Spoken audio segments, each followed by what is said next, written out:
Growing up in Texas, I'd say the biggest influence was cooking over wood. You would go into any restaurant and you smell the burning wood, and that's determined every single one of our restaurants.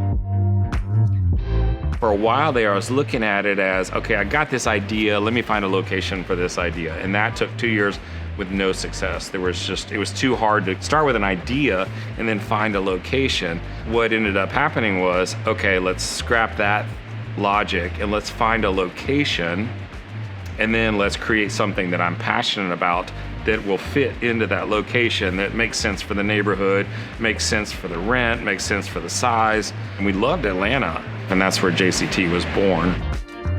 I have this passion about how do we get better every day? How do we make this dish better? How do we make this service better? My goal opening JCT was I needed to know everything. I needed to know the front, the back, the office, the payroll, paying the bills. I wanted to know everything.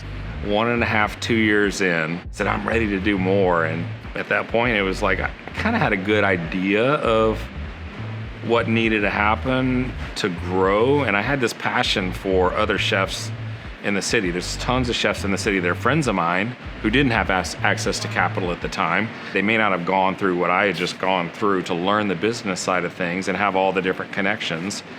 So I thought, well, how can I help that? I called Drew Beline, who was at Floataway Cafe at the time, and I knew he wanted to get in his own restaurant. I said, hey, I've got this opportunity in Decatur. Do you want to partner and do it?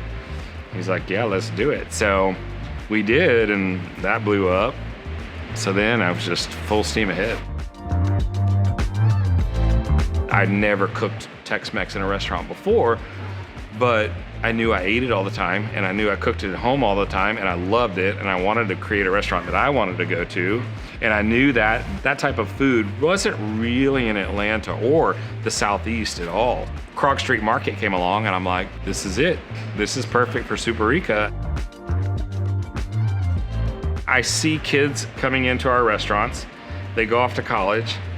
They come back from college, they get married, and now they're back in the restaurants, and I'm like, love it. Building things that last is kind of the goal, you know? They all won't last, but standing the test of time is really the goal for me.